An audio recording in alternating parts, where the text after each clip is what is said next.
Welcome to the Short Funk Podcast. I'm Tom Barbalet, and today a question from listener Sean Gazzard. Sean asked this question a few weeks ago, and I just didn't get to it. And it's a difficult question because it covers a lot of different bits and pieces.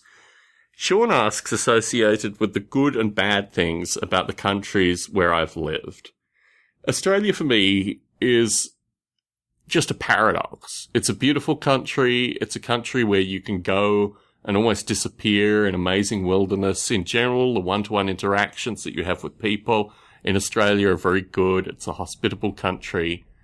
But the overarching kind of political and social structure just made it impossible for me to live there and impossible for me to be me and to survive. And that's basically Australia, the good and bad things.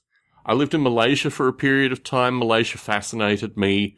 It was a country, again, of paradoxes, which I think is basically going to be accounting for all the countries where I've lived. The food was amazing. The people were really friendly.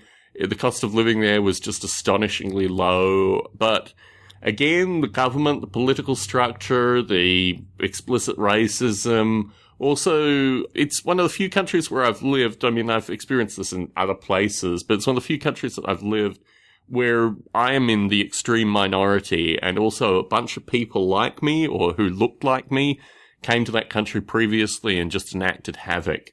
So there's certain parts of Malaysia where, as a Caucasian person, you can sit in a restaurant for an hour and a half and not get served. And, you know, there have been various experiences associated with Westerners in Malaysia that just haven't been particularly good.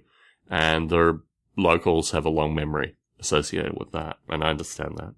The UK, for me, was probably, and I think my wife agrees with this, it's probably one of the better places that I've lived.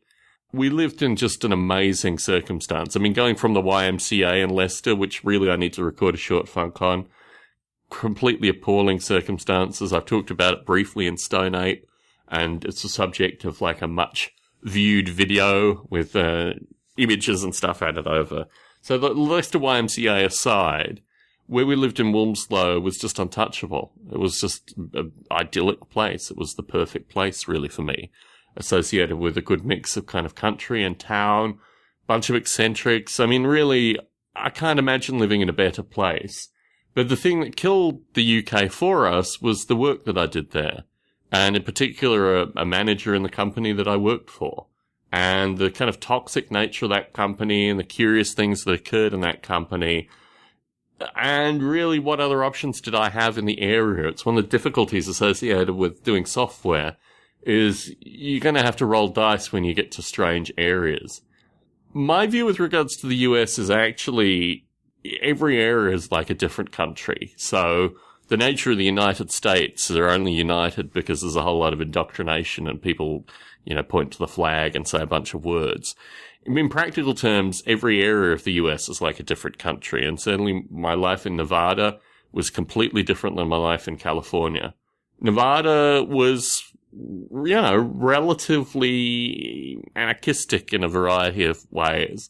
And I actually genuinely liked aspects of that. I liked aspects of, you know, you felt that there was some distance between you and the state. And in contrast to California, you know, you could be left to your own devices. The work environments that I had in Nevada were almost akin to the one in the UK, only not quite as bad. Manager with similar behavioral styles to the guy in the UK. But having left that company and having left Nevada, you know, that guy was kicked out and various other things happened. So, yeah, in terms of the things that I liked in Nevada, it was a relatively easy place to live, you know. I didn't have a lot of intellectuals around me, but I've never really had any intellectuals around me. I mean, Wilmslow, the place I lived in the UK, just by the eccentric folk on the streets, you know, I felt a slight more kinship to that than I did in Nevada. So the negatives in Nevada, again, you know, lack of kindred spirits, and just an environment where you felt that you were kind of at the end of the world.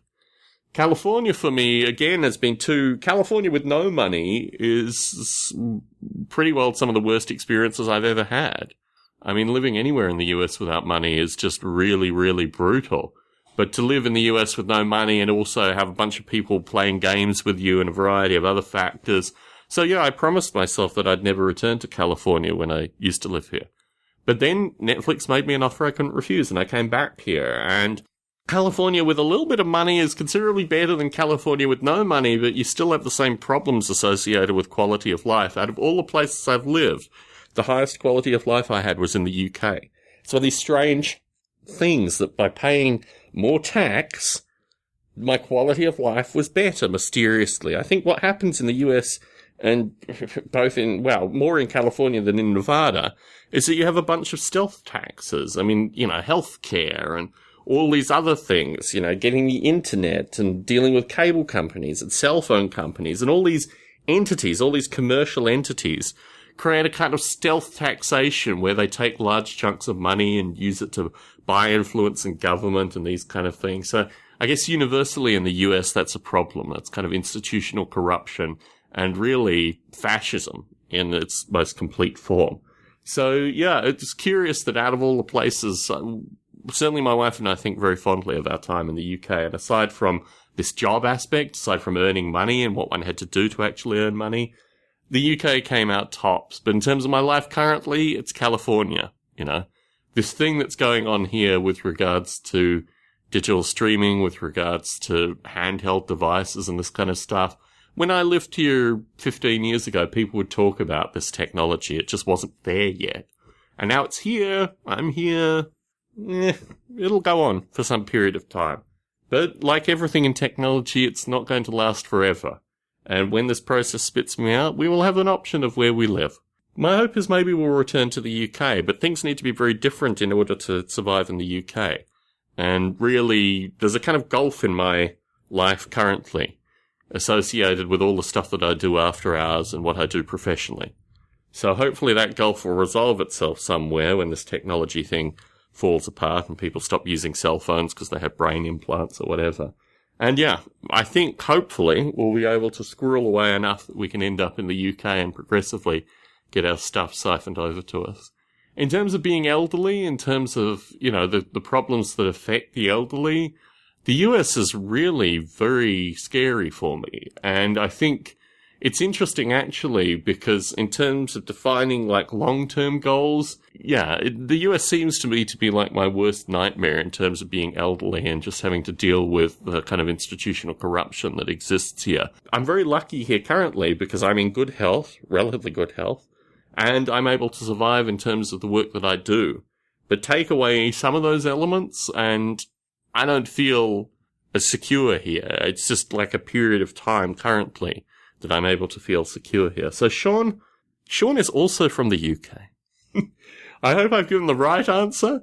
And I think I've kind of given an illustration of each. In terms of California, the ability to do something. I mean, it's not like creating large-scale simulation environments or studying simulation philosophy, but Netflix made me an offer I couldn't refuse, and they kind of continue to back this offer up. So, that is one thing. I very occasionally meet people here as well. I think I have slightly better, ever so slightly better, intellectual connections here than I did in Nevada. But really, I don't think Nevada stood up. I had a bunch of, issues with folks in Nevada who could have easily created more of an intellectual connection than here. So, John, I think I've given you some background. I think I've answered your question. I was going to break this up, actually, into many short funks and just kind of talk about each individually. But, Sean, you forced it out of me. Tom Barbalet, San Jose, signing out.